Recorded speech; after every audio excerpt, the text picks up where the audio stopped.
I want to close with something you said right in the beginning. You said, look, people investing in crypto, they're going to buy anyways. So you go on and you buy some Bitcoin. Maybe it's the first time you buy $100 of Bitcoin. Then you see some Solana, you buy some Solana.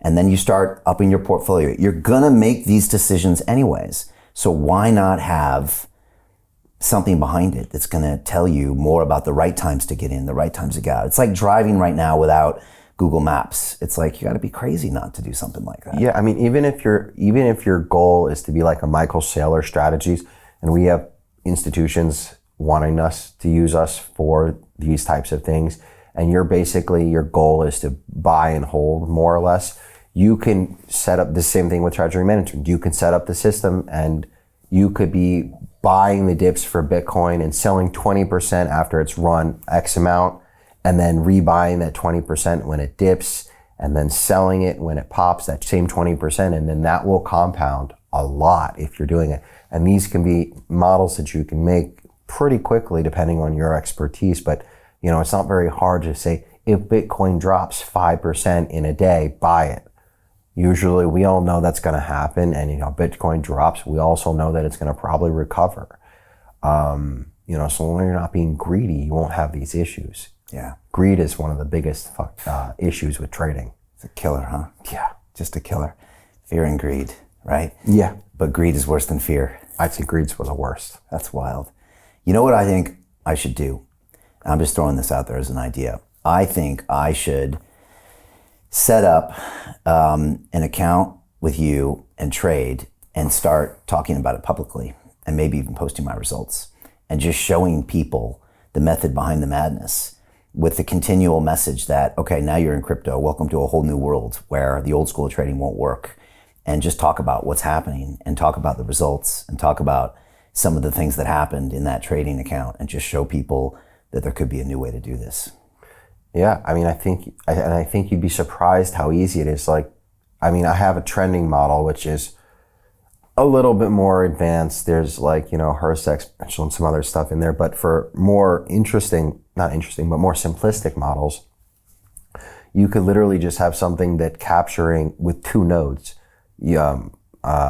capturing flash crashes, and then another one is basically the inverse of that. Sorry. Okay. Which is basically, the market just ran. Flash rally. Yeah, Right. Why? Okay. There's no technical pattern, there's no macro news. Yeah. Why? Probably because some random whale bought ... and the market's going to jump 5-10%. And then I don't want to be buying after that. So just like you can capture flash crashes, you can have a model that's just basically when the market starts to go like that, if it's done in, X amount of time, you buy it. So, and again, as long as you're not looking if it's going to rip 10%, if you're looking to make 5% in that 10, meat and potatoes, you'll be good. And those parts of the models took me 5 minutes to build both of those. That'd be amazing. Hey, I know investing in crypto is scary. It takes a real leap of faith because there are so many scams, rug pulls, and bad actors out there. It's a dangerous business, which is why 95% of people lose all their money. Well, that's why I created the London Real Investment Club, so you can access the hottest deals on the planet and use the crypto bull market to create the generational wealth that you deserve. Join my team of over 100 people from around the world that are making millions of dollars behind the scenes investing in blockchain, AI, Web3 games, DeFi, Bitcoin, and more. Don't miss out. Click the link below to book a call with one of my team now. But hurry, this bull market will end soon. I know investing in crypto can be scary. That's why you gotta join the investment club. Pull the trigger. Let's do this.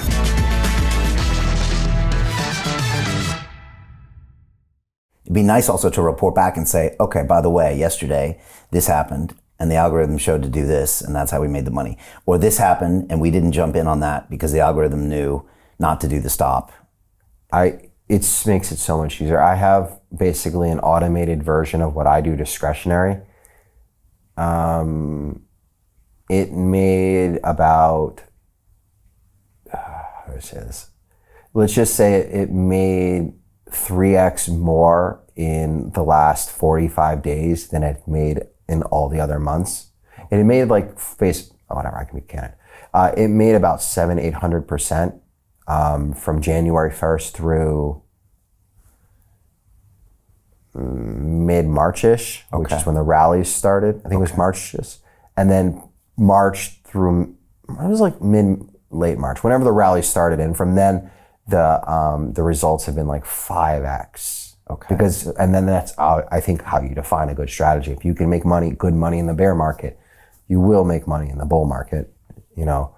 And I think a lot of people can do this. I don't think it's necessarily that I'm the best trader per se. I think it's that this tools allows you to do things that are not necessarily available to anyone except for like top quant funds in the world. If they can build this because they're, you know, that expertise, that budget, sure. But for everyone else, I don't think so. Is the high-speed trading component, or the fact that you're getting little bits of information, is that something where you're at a disadvantage to some of these bigger funds? Do they have quicker information than where I'll get necessarily? No. Okay. I don't think anyone on earth can compete with our latency.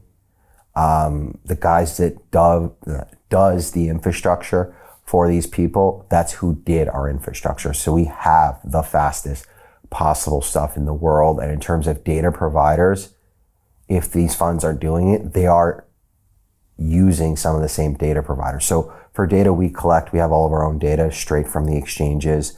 We process, store, we do everything there. But for the alternative data, we'd have who I would argue some of the best in the world, like Arkham. You know, some very well-known people who've made some very big AI companies are some of their main investors.